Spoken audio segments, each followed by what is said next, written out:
Fahmi Sidik, Pia Sofiatul, dan Yuli. Di sini kami akan menjelaskan tentang penyakit yang ada pada saluran pernapasan. Saluran pernapasan itu sendiri terdiri rongga hidung, laring, trakea, bronkus, bronkiolus, dan paru-paru. Kami di sini akan menjelaskan tentang penyakit influenza yang ada pada saluran pernapasan. Influenza adalah common cold atau yang sering kita sebut dengan pilek atau selesma. Influenza adalah suatu reaksi peradangan saluran pernapasan yang disebabkan oleh infeksi virus. Influenza merupakan penyakit yang dapat menular melalui udara. Influenza merupakan penyakit pada saluran napas bagian atas yang disebabkan oleh infeksi virus influenza. Influenza berlangsung antara 2-7 hari. Influenza akan sembuh seiring dengan meningkatnya sistem imun seseorang. Influenza sering terjadi pada musim dingin. Patofisiologi influenza. Patofisiologi influenza terbagi menjadi 3. Yang pertama, inhalasi droplet virus influenza.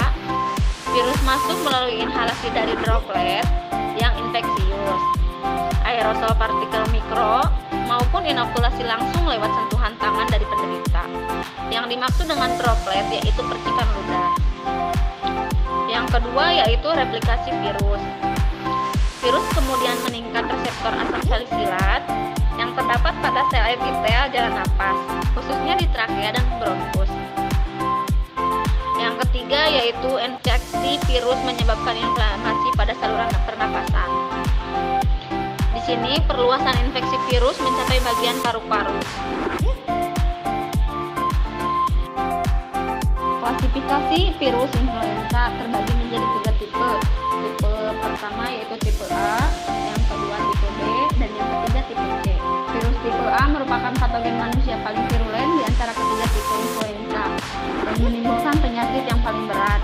Contoh virus tipe A yaitu H1N1, H2N2, dan sebagainya. Virus tipe B, jenis influenza ini mengalami mutasi 2-3 kali lebih lambat dibandingkan dengan tipe A. Genus ini memiliki satu spesies, yaitu virus influenza B. Virus tipe C, genus ini memiliki satu spesies, virus influenza C yang menginfeksi manusia, anjing, dan babi. Kadangkala menimbulkan penyakit yang berat dan epidemi lokal. Influenza C lebih jarang terjadi dibandingkan dengan jenis lainnya. Manifestasi klinik dari influenza atau gejala-gejala yang dialami pada penyakit influenza. Yang pertama, bisa terjadinya demam. Suhu tubuh bisa mencapai 38 derajat Celcius atau lebih. Bersin-bersin.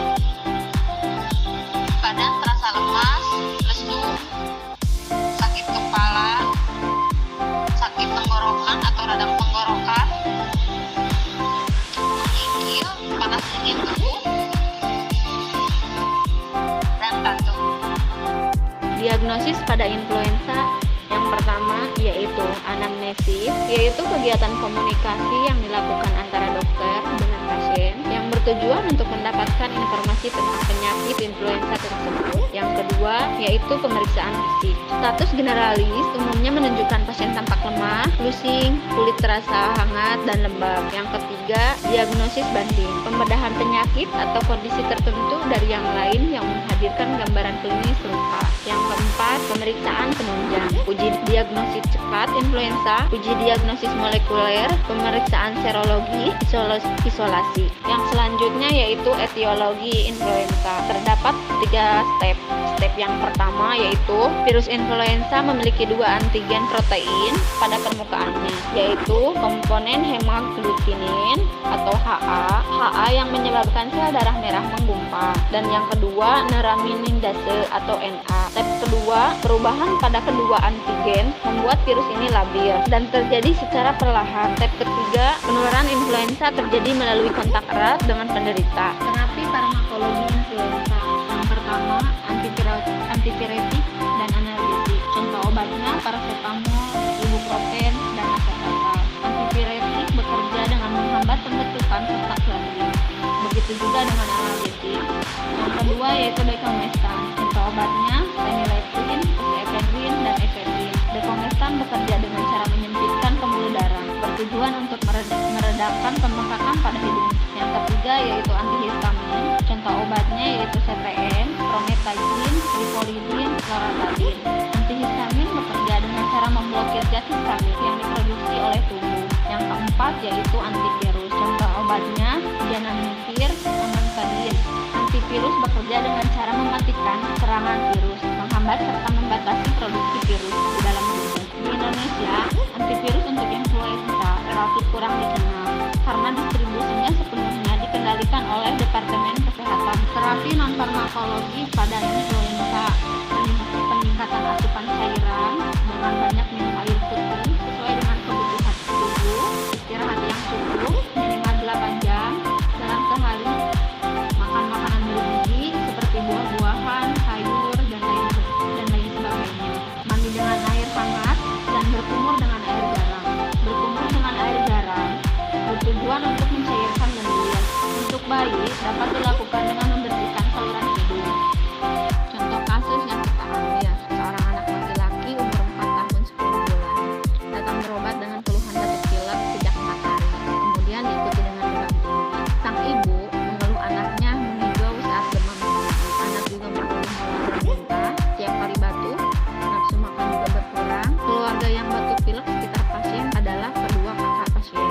Hasil penilaian yang ditemukan, kesadaran kompos mentis, suhu tubuh 38,3 derajat Celcius, nafas cepat, nadi cepat, dan isi cukup, dan tekanan 110 sampai 70 mmHg. Tonsil atau sering kita sebut dengan amanda sekitar T1 sampai T1. Faring hiperemis, paru vesikuler, tidak ada roki, terdapat lendir pada kedua paru. Dokter mendiagnosa influenza pada pasien tersebut. Dokter mendiagnosa influenza pada pasien tersebut.